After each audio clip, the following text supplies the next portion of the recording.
What's up, everybody? Welcome back. We're here with some more NFL DFS picks and lineup advice for DraftKings and FanDuel.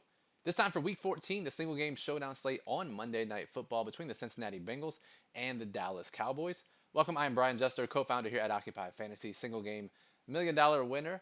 And in this video, for this super exciting matchup between two teams that are not making the playoffs, we're going to break down the injuries that impact the slate, just a couple. Low risk lineup construction tips, probably not the night for that. But it is a super intriguing, high-risk night. So we'll give you some picks, strategies, and ideas to help you win the biggest prizes that DraftKings and FanDuel have to offer. Shout out to Chuck, our staff member. You've seen him here on YouTube, mostly for NBA. He also writes our Sunday night daily plug for NFL Showdown. Got 4th or 5th in last night's big GPP on DraftKings for $5,000 or $6,000. So shout out to Chuck for putting the ideas that he puts into the daily plug into action and into use into his own lineups. Now, let's start with the injuries for this game. Fortunately, it's pretty clean for both teams. A couple of offensive line injuries, but that is nothing new for either team. Both have been dealing with offensive line injuries, both recently and throughout the season. Jake Ferguson will return for the Cowboys tonight. He missed the last couple of games with a concussion, but he'll return tonight and return to his normal role in this Dallas offense. And then on Cincinnati side, their kicker, Evan McPherson, longtime kicker for the Bengals, he is out. He's on injured reserve. They signed Cade York in his place to kick. So Cade York is the kicker tonight for the Bengals. That's it. That's all the injuries we have to talk about. So let's talk about low-risk lineups now. 50-50s, double-ups, head-to-head. Heads, a lot of the core plays for low-risk will be the foundations for our high-risk lineups as well. So even if you aren't playing these types of contests, the lineup constructions and the players that we are considering for these lineups, they will be useful for you in your lineups as well. So on DraftKings, as you know, we generally like to lock up the scoring, play both quarterbacks, play both running backs when there are workhorses. And we do have that in this game, right? We have Joe Burrow. We have Chase Brown, who's been the absolute definition of a workhorse since Zach Moss was put on injured reserve. I mean, taking like 99% of the opportunities for this Bengals backfield and scoring a ton of fantasy points along the way. Cooper Rush is the starting unquestioned quarterback for the Cowboys. And then Rico Dowdle in recent weeks has taken over as the lead workhorse running back for the Cowboys. So you could do this, right? That would leave you 35-50 left per player. The problem is we don't have a ton of attractive value at the bottom. The most popular player by far in this bottom tier range on DraftKings will be Jalen Tolbert at $2,800, the wide receiver 2 for the Cowboys. But that leaves you $4,300 for the final spot. You could play a defense. There's nobody else here that is really worth considering with a decent role. What could you do here, right? Maybe you play Tolbert a captain. That's a weird idea. I'm not sure I would do that. But it is an option if you want to go this route with the 2 quarterbacks, 2 running backs. And then we play Joe Burrow. And then we could play what? But not even this, though, because Brandon Cooks is overpriced. He's priced as the wide receiver 2, and yes, he scored last week. But again, in a lost season, I can't imagine Brandon Cooks getting more snaps, or at least significantly more snaps than Jalen Tolbert, even if they even it out, or even if he does pull ahead of Jalen Tolbert in tonight's game in terms of routes run, he's overpriced at $7,000 compared to Tolbert's $2,800. So no matter about switching the captains here, you're not getting anything extra by doing this.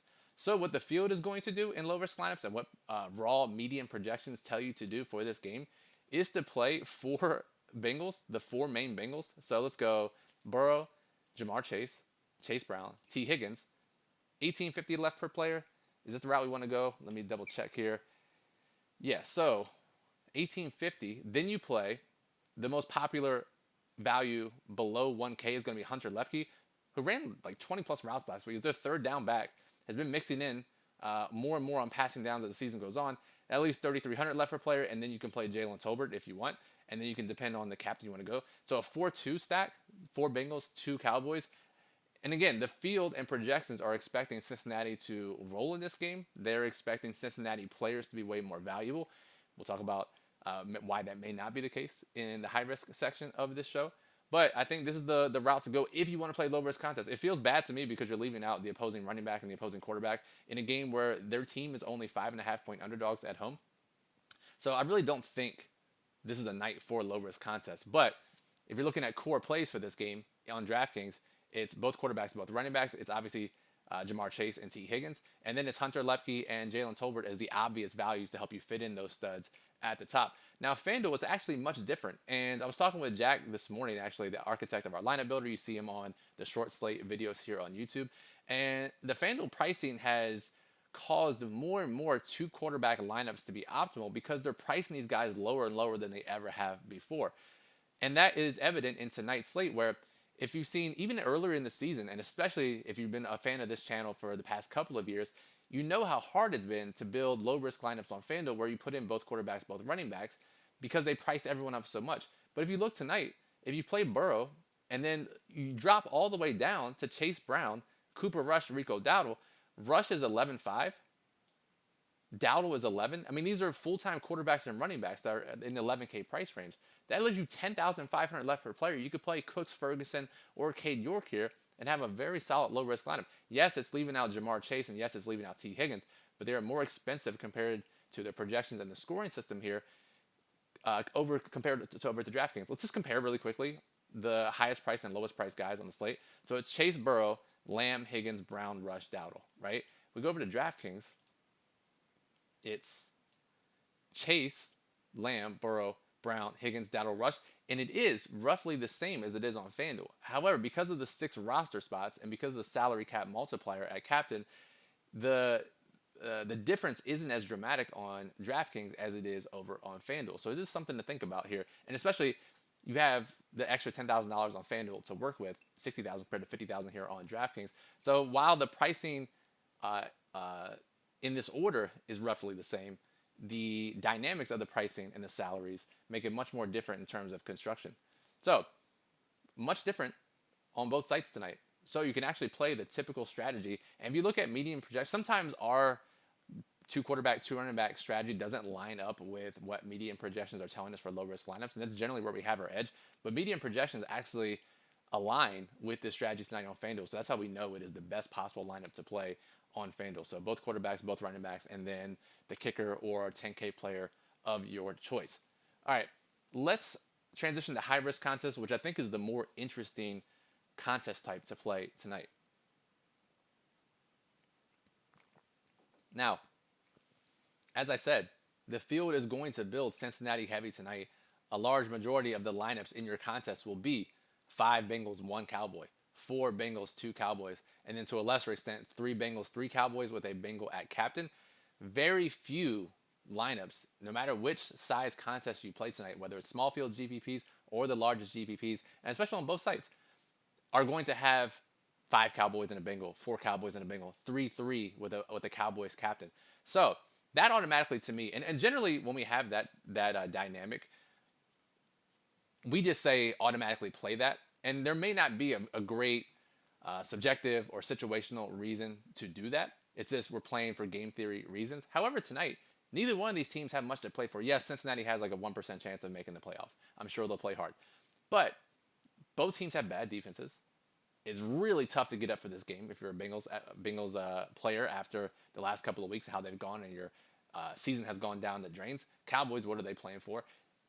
In fact, they wanted to flex this game out, but because of the obligation, which is the craziest reason I've ever heard, this is also like the Simpsons game tonight, where they're doing Simpsons animations on one channel, similar to like the Nickelodeon games of the past. But because they've already done so much work on the storyboarding and the artistic side for the Simpsons part of this game, they couldn't move it out of this time slot. That's why we're stuck with Bengals Cowboys on this Monday night in Week 14. So even though the networks and everyone the league tried to get this game out, they couldn't because of other reasons.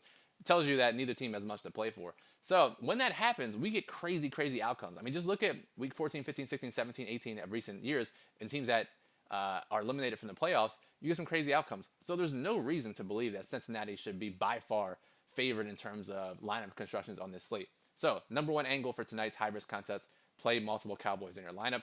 And if you want to get really crazy, play 4 or 5 Cowboys in your lineup. Next, but just to that point though, right? Like even if Cincinnati was playing for something here, this is a defense that has allowed 9 passing touchdowns in their last 3 games, 26 plus DraftKings points to the last 3 quarterbacks they faced. This is a defense that's also given up 8 touchdowns to tight ends this year, right? It's not like this is a completely dominant defense and their offense just hasn't kept up. No, they can be scored on, which means we have plenty of opportunities for Dowdle and Cooper Rush and CeeDee Lamb and Jalen Tolbert and Jake Ferguson and Brandon Aubrey, all these guys to score and be contributors to our lineups tonight. So I think it's a really great high risk slate as a result because of that. Let's talk about some of these popular values on DraftKings and maybe some pivots that we can look at. Talked about Jalen Tolbert at $2,800. We have him over 40% projected ownership tonight, which is kind of crazy. Again, he's atrociously priced. Should be way higher. Should be in that 5 to 6K range. Instead, he's $2,800 for God knows what reason. If you're looking for pivots, you have a similar lineup construction as a low-risk lineup, maybe small field GPPs or even large field GPPs. And that last spot looks like Tolbert, and you want to switch it out for a much lower owned option. I mean, we have guys that are 1-2% around him, while he's 40%. That's a massive advantage if they can somehow outscore him.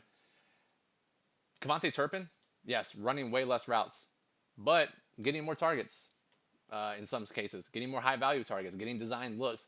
I don't think it would be super crazy to think that he could outscore Jalen Tolbert on tonight's slate at a fraction of the ownership. The other one we have are, where are my notes here?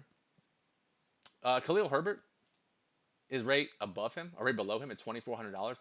Absolutely not a soul was going to play Khalil Herbert, right? Has 1.4 points on DraftKings since joining the Bengals. And again, this is a large field only, probably. And there's no concrete reports about this. This is just pure speculation. If you're out of the playoff hunt, again, 1% chance. And maybe this is the game they still continue to take seriously. And if then they're officially eliminated next week, maybe this happens. But again, if you're out of the playoff hunt, or very unlikely to make the playoffs, why would you give your young starting running backs in the second year a billion touches, right? Maybe they scale down Chase Brown a little bit tonight and give more work to Khalil Herbert, the guy they signed in the offseason, the guy that doesn't mean much to their long-term plans. Again, that would be rational thinking. Oftentimes, coaches and general managers aren't rational thinkers when it comes to the optimal outcome for the future. So the most likely outcome is Chase Brown just dominates touches again tonight. However, if they do look towards the future a little bit, and maybe it's a week too early or a couple of weeks too early, but if they do, Khalil Herbert would benefit, and he's only 1% owned. So just keep that in mind. The other one around here is Dallas defense. Cowboys, $3,600. So they are $800 more than Jalen Tolbert. So you need a little more salary to get up to them. But again, Micah Parsons, I will play any defense that is Micah Parsons in Showdown as a part of my portfolio. And they actually might have their trio of corners that they've been missing for the entire year. They have not played together with Deron Bland coming back and Trayvon Diggs being in and out of the lineup. So they might have all three of their starting corners back tonight. That would be big for the Cowboys defense. Just another reason that maybe they get there. And again, defenses have not fared well in Showdown this season. But again, they're low owned. And when they do end up in the optimal lineup, you're duped and you're tied with much fewer people. So just another reason to play defenses in Showdown if you're playing 20 plus or 150 plus lineups. The other one, Ezekiel Elliott, because I said the values are bad on this slate, Ezekiel Elliott will be popular. He's just $1,200. And we look at his game logs. I mean, that is not super enticing. He scored one combined point in the last 2 weeks.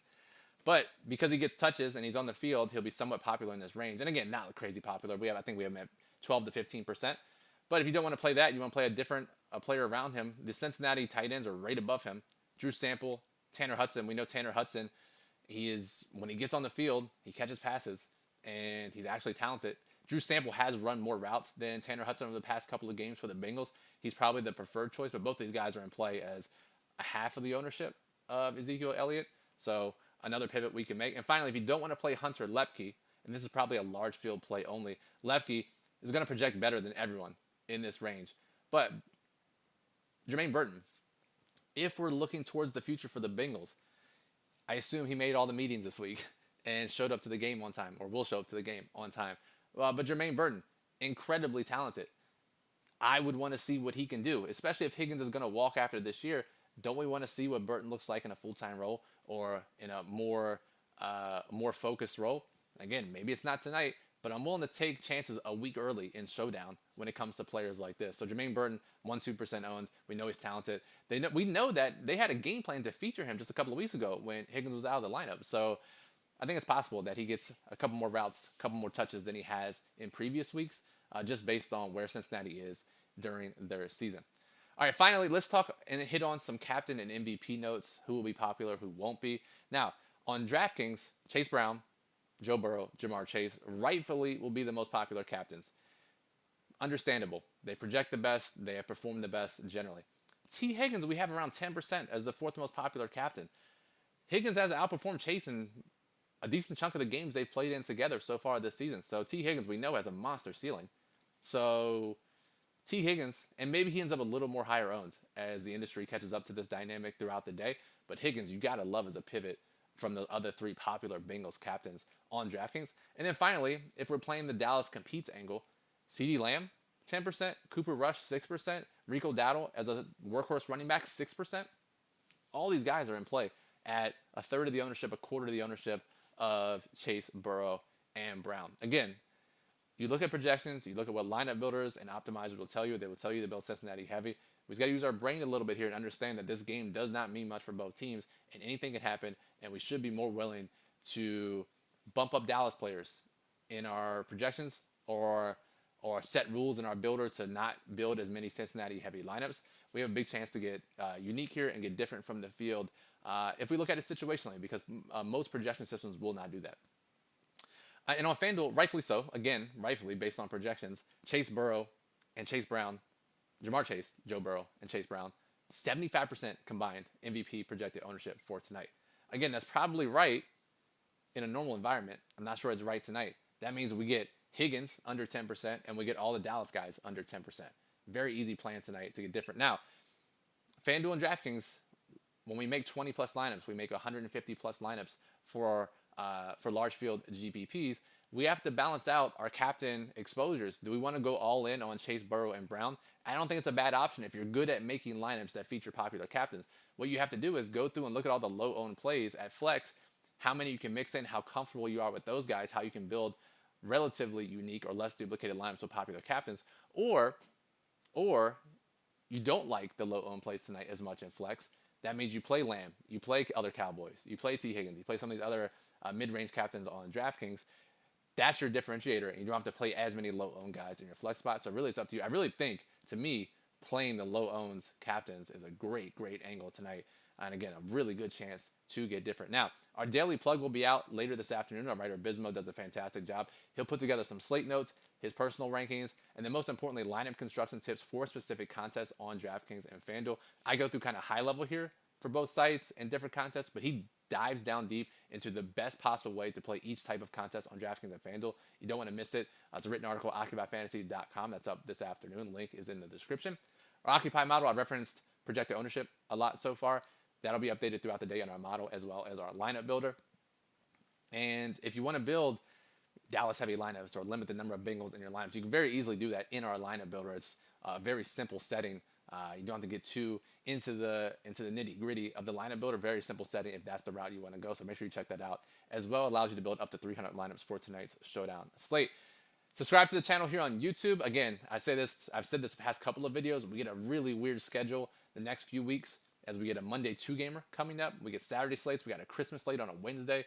Really weird stuff. We'll have videos for all of these slates. The best way to get notified when they're posted or whenever we go live for one of those slates is to subscribe here on YouTube. It's free to do so. That way you'll get either notified on your phone or your tablet, or if you're a subscriber and you go to the YouTube homepage, our videos will pop up more frequently when they're posted if you are subscribed to the channel.